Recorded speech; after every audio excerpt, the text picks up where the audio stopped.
What's going on, guys? Welcome back to the channel. So today I wanted to talk about the Acura Integra Type S. So the pictures have been released, the specs, and there's been, some reviewers taking a look at it. No one's driven it yet, but we can see the actual, early production car or prototype. I'm not sure where it is yet. But I just wanted to give you guys my thoughts on the car, being an Elantra N owner, and if I would be tempted to trade the Elantra N in for the Acura Integra Type S.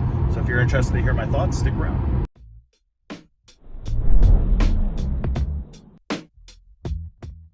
Okay guys, so let's jump into it. Obviously the Integra Type S has been, at least the car has been released as far as the prototype or early production car. And so some of the specs, it's 320 horsepower. It has a 6-speed manual, just like the Civic Type R, and it's got the nice wide flared fenders. Honestly, I don't see much of a difference other than possibly the tuning of the suspension, maybe the tuning of the engine. But I mean, this essentially to me is just a Civic Type R in a little bit of a different wrapping and a nicer interior, and that depends on what you're looking for. The Civic Type R is going to have more of like a a track car interior, whereas from what I've seen so far from the Integra Type S is more of a luxury car, a sport touring luxury feel, like I said, geared a little bit more towards that luxury side. Some of the things that I really like about it, I love the looks of it. I mean, when the Integra came out, when they released it, I was not a huge fan of the body lines, but with the flared fenders of the Type S and the tasteful little spoiler and the aggressive front fascia, it looks really good. I mean, there's no doubt about it. I also really like the way that the Civic Type R looks, so I'm not a huge fan. The only thing I don't like about the Type R is the wing in the back. It looks tacked on, but otherwise I think that the body of the Type R is really, really nice. The interior of the Type R looks fantastic.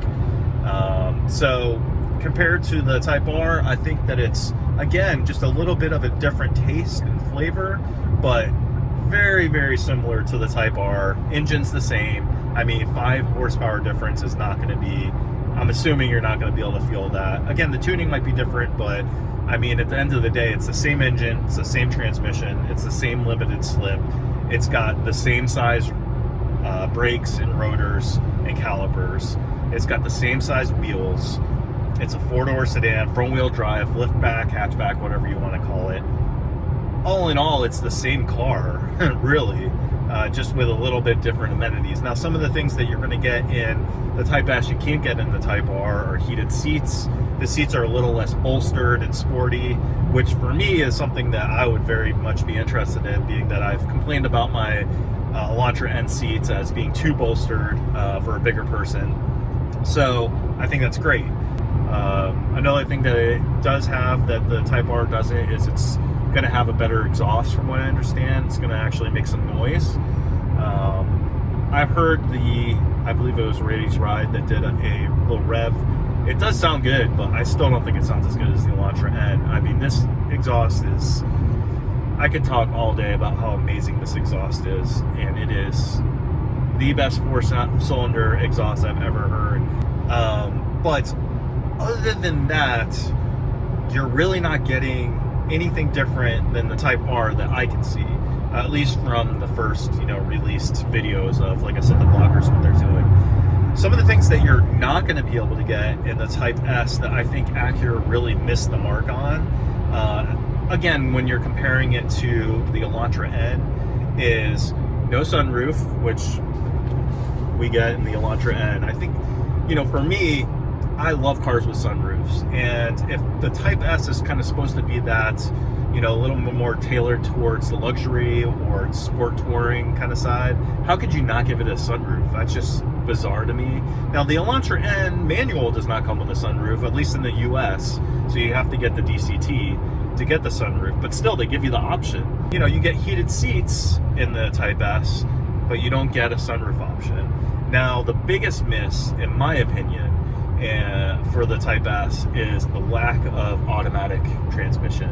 Now, of course, purists don't want it, and I get it. I mean, I drove manuals for most of my life driving cars. I've had a manual, so I get it. I love driving manual.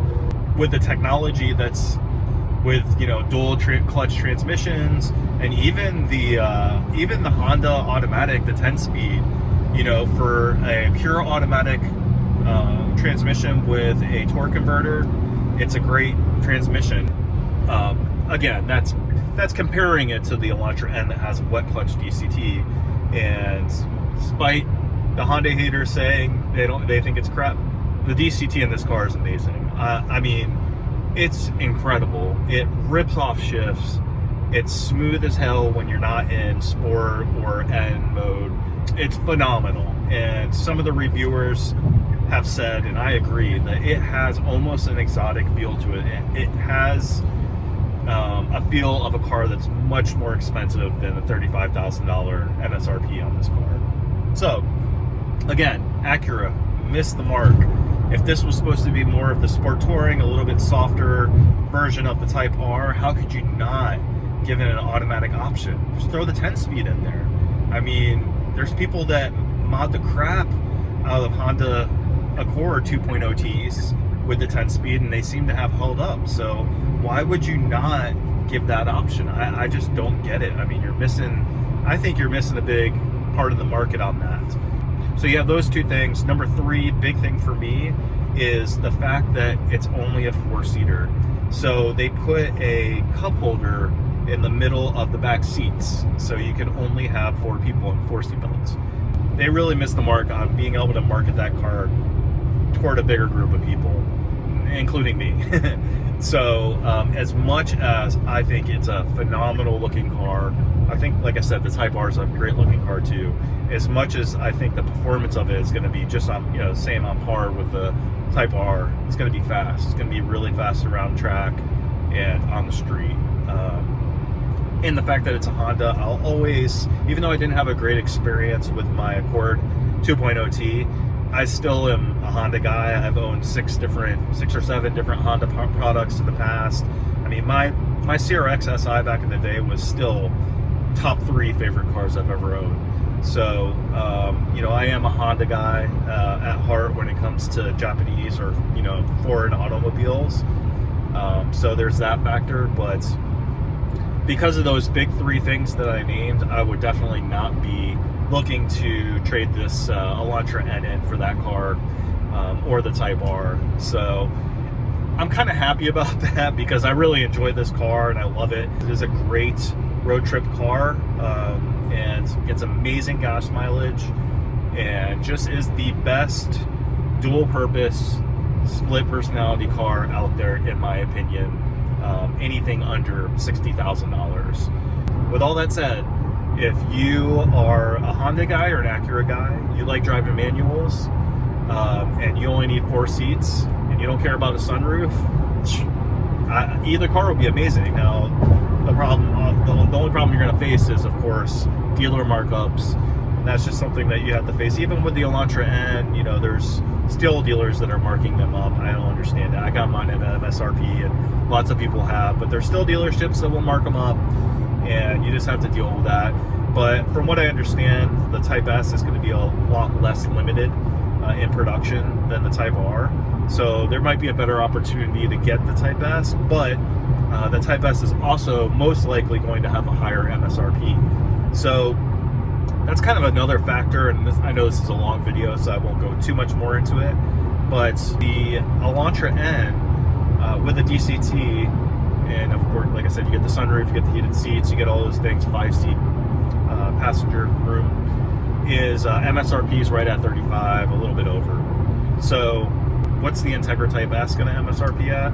Well, the Type R MSRP is at 44.9. The Integra Type S, I'm suspecting, is going to be upper 40s. That's without markup. So again, it's going to be a brand new car, you know, probably limited at first. So anything at 50 or, you know, close to 50 is probably going to be a pretty good buy for it. But the way I'm looking at it is, how's it compared to what I have, which is the Elantra N it's not even in the same ballpark. I mean, you're talking $15,000 difference.